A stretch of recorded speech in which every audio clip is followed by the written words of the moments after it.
let's walk through exactly how to add an end screen on your YouTube videos, plus the strategy that you need to know to actually get people to click on what you put there so that YouTube pushes your content to more people. I'm Nathan, one of the YouTube coaches here at Think Media, and I'm in YouTube Studio right now with a video that is finished uploading. First things first, where do we even add end screen stuff? We're gonna go to the video elements category.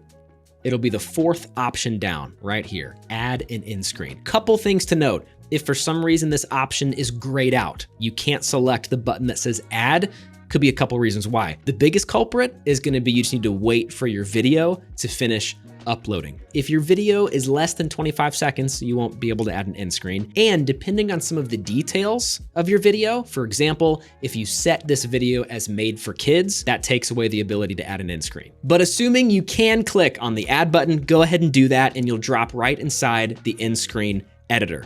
We've covered where to add end screens. Now we're gonna cover the important step of what to even add. And if we get this wrong, this is where a lot of creators accidentally tank their click-through rate. There are two ways that you can start putting things on the screen here. The first is gonna be by selecting things individually. You can do that by clicking on the element button here, and you can start adding things one by one. You could drop a video, you could drop a playlist, you can add a subscribe button to your channel, you can feature another channel. Maybe you partnered with them, you referenced them in your video, you can drop them right there, and you can also add a link. Now this is an external link, which means that people who click it will leave YouTube and go to wherever you're pointing them to. It's also important to note that this is only available if you are inside the YouTube Partner Program at the full monetization level, just meaning you got your 1,000 subscribers, your 4,000 hours of public watch time in the last 12 months. The other way to get elements on screen is way faster. Just click on one of the templates that YouTube made. Boom, everything appears here. You can still edit everything over here on the left-hand side as you select them. Two important areas you need to be aware of right now before we continue so you know how to move things around. Over here on the right-hand side where you see your video,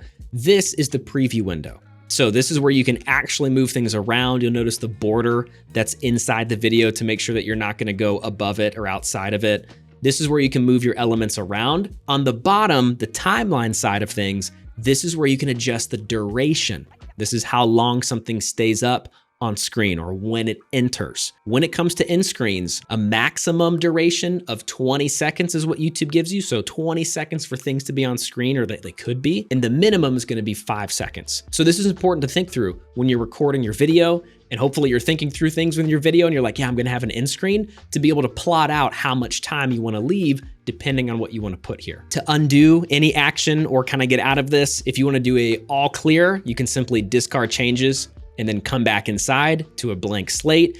Or if you started moving things around move by move and you just wanna go back a couple steps, you can click on the undo buttons here or redo to go back where you were. Quick pro tip, as you're moving things around in here, pay attention. If you ever see these red lines pop up over any of these elements, you gotta move stuff around. That means you're overlapping, and this is important because some elements can expand, like a video, and some elements have a hover card. That means as the viewer's mouse hovers over, there's more going on. So a great example is the subscribe button here or a link. There's gonna be this hover card outline.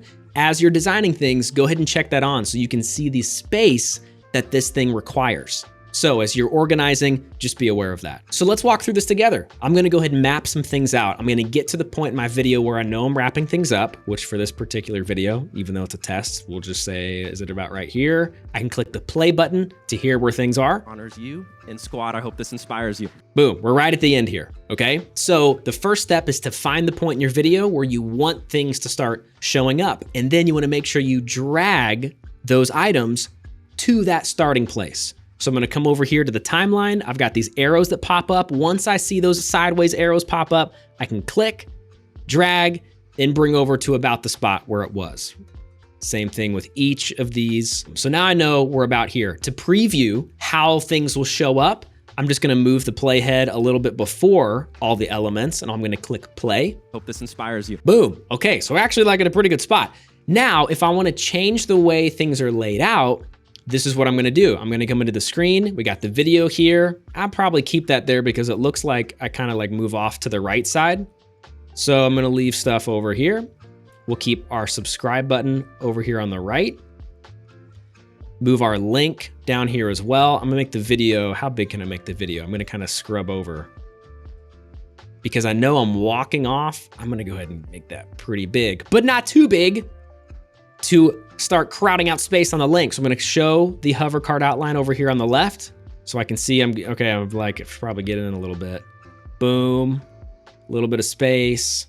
Okay, outline. It's gonna appear over here.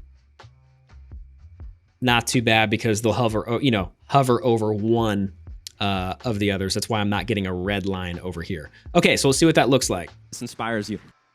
Boom. Now that we've got everything placed out, it's time to fill in those details. How do you do it? You click on the element, and on the left-hand side for any of these things, if you can customize something, you'll see the options to do that. So when it comes to a video, you have 3 choices. You can choose your most recent upload, where YouTube automatically features just the latest video on your channel. You can also choose best for viewer, and this is the default setting where YouTube will choose the video to put here based on who's watching it, which is kind of cool. And then the third one is choose specific video, where you actually get to go in. If I click this option, and I could search for videos on my channel, or I could actually choose something to put in here. This is actually my favorite thing to choose. 9 out of 10 times, I'm not gonna let YouTube choose for me. I'm gonna choose the video because, at least the way we teach YouTube here at Think Media, is about being intentional. To just keep it real, most people are not gonna get to this point. And if someone did get to this point, at the very end of your video, last 20 seconds or so, they watched the whole thing or they watched most of it to get to this point. The headspace that they're in is dialed in, right? If they watched most of your video, it was helpful, it was entertaining, you have the ability to direct their attention, at least present something for them to go click on next, thus increasing session time. And taking control over where to point people next, we've seen have a far higher conversion rate than just trying to put anything and everything that you can, or goodness, having multiple video options. If you think about it, we can only click on one thing at a time. So even if you're maxing out your end screen and you're putting 4 different kinds of elements on there, thinking, oh, if I give a whole bunch of options, maybe it's something for everybody. At least they'll click on one of the things. Limiting choices on the screen will get you more views. But if you want to use YouTube to grow your business, there is one specific element that you absolutely must have on every end screen. If you're fully monetized in the YouTube Partner Program, you can add links right on your end screen. This is a game changer. To add those details for the link, so it's actually clickable on this page, click on the link element. On the left-hand side, you will paste your URL, your .com, your whatever link right here in this first section.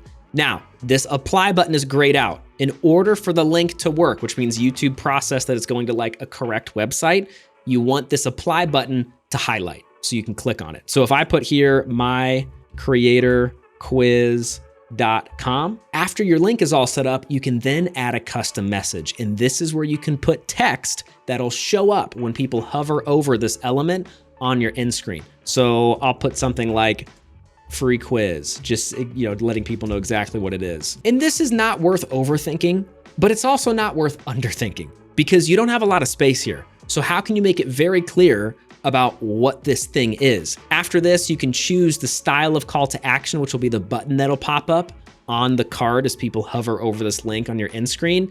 And you can choose just the word, the verb, really, that's most appropriate for what this thing is. So learn more is always a safe one. And you can even add an image. So no, it won't just show up like this blue box over here. If you click right here, it'll pull images from the site. So I'm just gonna go ahead and pick one of these. But if you didn't have any images that are able to be pulled from your site, you can also add an image yourself. Right down here, you can select a file, but that's good for right now. So now if I back up a little bit, let's take a look at what this looks like. Boom. And if I hover over, I can see all that text that I just put in.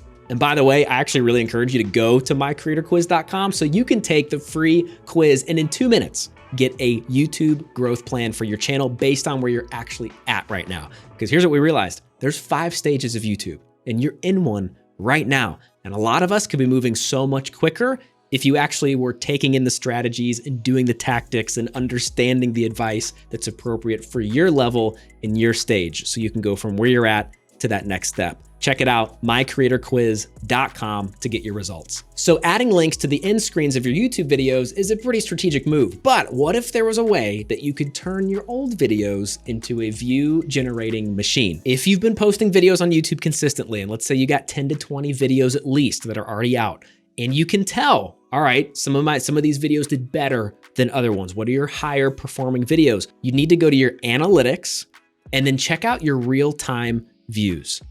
Inside your real-time views, you can check and see, okay, of the videos that I've posted, which ones are getting views around the clock?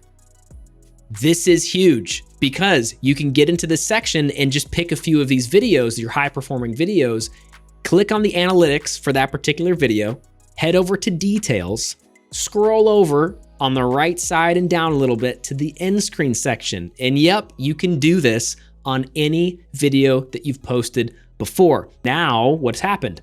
Well, the videos that are doing well and bringing views around the clock, and hear me, even if that's just like 5 or 10 views or something like every 48 hours, that's fine, that's great. You might as well use that as an opportunity to adjust the end screens in those videos that are doing well to make people aware of a video that isn't doing as well as you want it to, or that you think should be getting a little bit more awareness and a little bit more love. Video by video, updating end screens, getting strategic about which videos are pointing where can absolutely feed your overall view count.